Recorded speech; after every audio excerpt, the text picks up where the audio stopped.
I'm Matt Dinger with the Oklahoman, and over the past couple months, I had the pleasure and privilege to ride along with 4 of Oklahoma City's police officers in each of Oklahoma City Police Department's divisions. The city is now broken up into quadrants, essentially, with Southwest Division, here with Officer Travis Vernier and Sergeant Austin Schroyer from Hefner Division, which is the northwest part of Oklahoma City. Not joining us today are Sergeant Adam Rogers, who I rode through Spring Lake with, and Sergeant Alex Saunders, who patrols Santa Fe. Last summer, Will Rogers' division which was the central hub of the city as far as enforcement goes, was reabsorbed.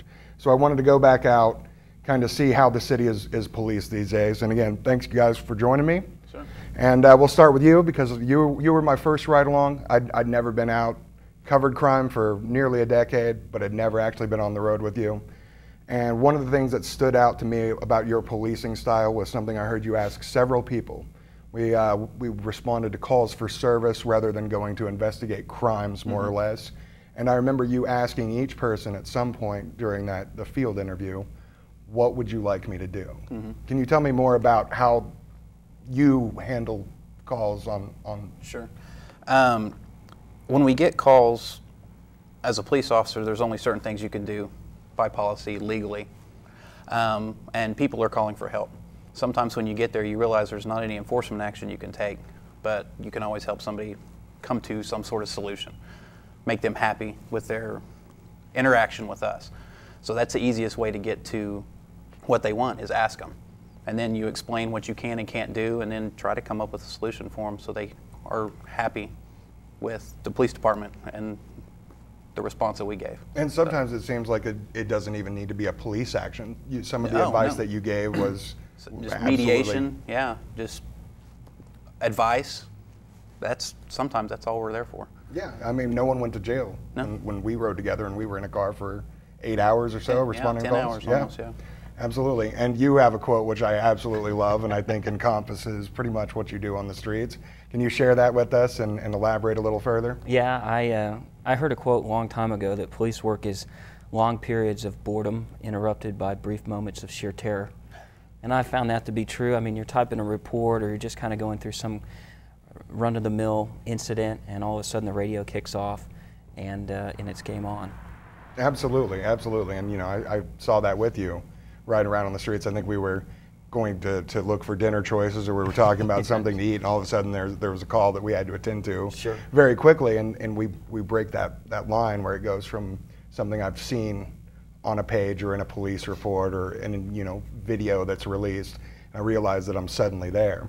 So, and that goes hand in hand with you. I know that you, in addition to being not only a sergeant and a field training officer, but in your spare time, you have a particular hobby that may help you out with your work on the force? Yeah. I do MMA and jiu-jitsu, and I have since I started on the department, and actually teach the CDT in the academy also. Absolutely. You know, I've had the pleasure and privilege of interviewing a few people from the force who, Matt Grice was a UFC fighter for a number of years there. And I know Brian Piccolo was on the Olympic track with his judo a few years back. Can you tell me a little more about how that training actually helps you on the street?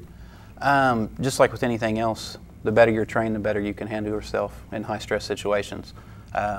Knowing how to control somebody when you're in a conflict, if you can do it quickly and end it as quickly as possible, less chance of injury for yourself and the person that you're trying to arrest or take into custody. So that training has helped tremendously in that aspect. So. And when we rode along, it was you just come back. I think, was it your first night back? Yeah, it was my first night back. After a week of rifle school? Yeah. Can you tell us a little bit about what you went through doing that? It was fun. I enjoyed it. It was almost a week long of rifle training, and of course coming back though was just a little bit of a different change because I'd been on a day schedule. I remember riding with you. I was a little bit tired, but it was fun going through that training. Pretty intense, but very enjoyable. Absolutely. And I know. How old are you? I am 26. And how old are you? 35. All right. And how long have you been on the force? Just over 8 years. There you go. And how long have you been on the force? Going on 3. So again, we've kind of got, you guys are, I wouldn't say you're not brand new, but you're kind of the new generation of law enforcement. How would you compare what you guys do to, say, maybe if you had someone who had a parent in law enforcement? How have things changed?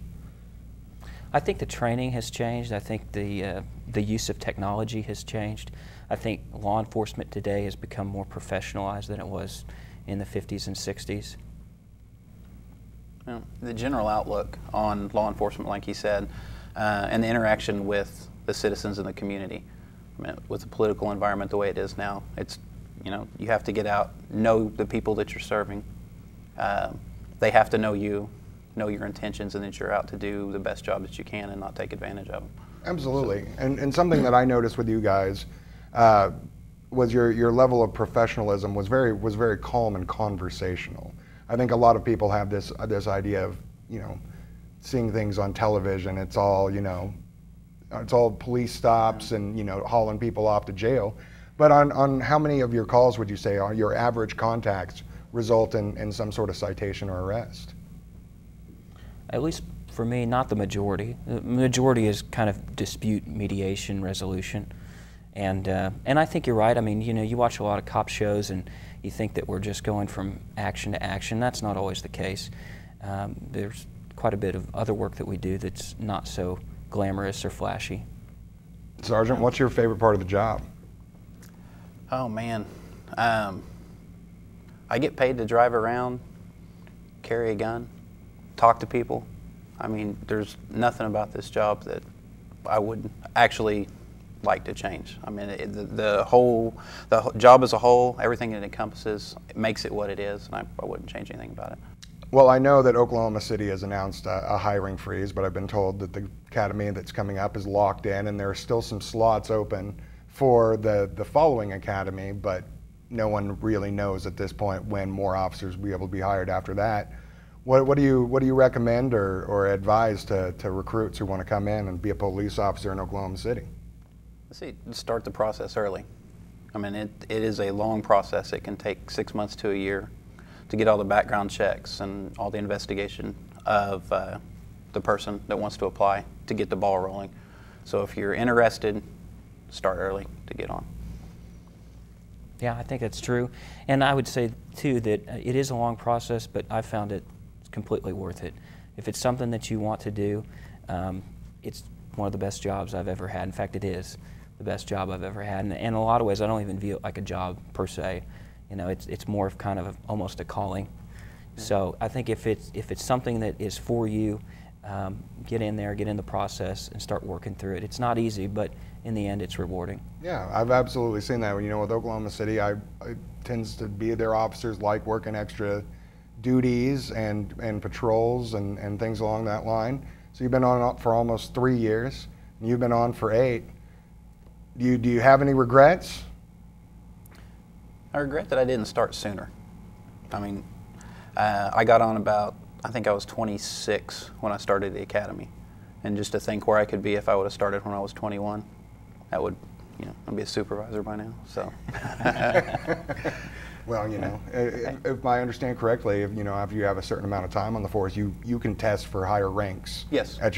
So you basically can set your own advancement. Mm-hmm. If you have other things going on in your life, maybe you're getting another degree or you're starting a family, you can kind of shift around. It seems like that there's a lot of openings, and in such a large department, full service police department. Besides Tulsa, there's you guys, mm-hmm. as far as the largest.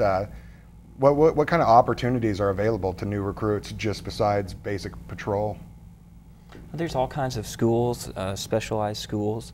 Once you get out of the field training program and you've had a little bit of time through your probationary time, there's all kinds of specialized schools.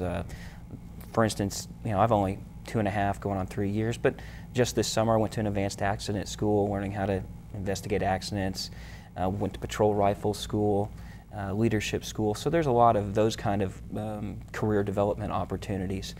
And then as you move further, one of the reasons I chose Oklahoma City is because there's so many options.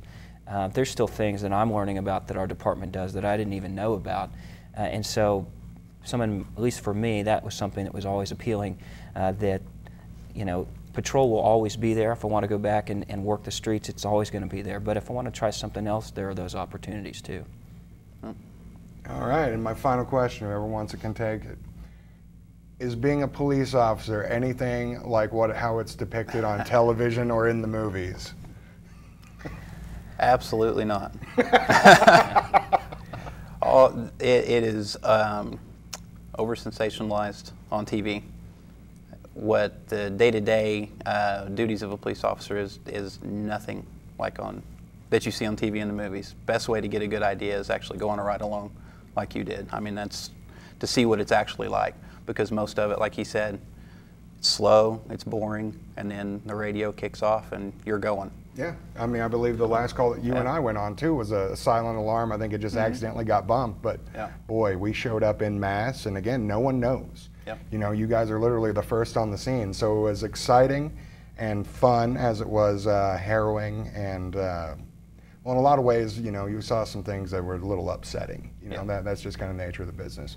Well, again, I appreciate you guys coming in and taking the time to talk with us here in the studio. Again, the package should be up on News OK here shortly. We'll also have another video with Travis Vernier, and again, a very, very large set of stories about my ride-alongs with Oklahoma City this past summer. I'm Matt Dinger with Oklahoma News OK. Thanks for tuning in.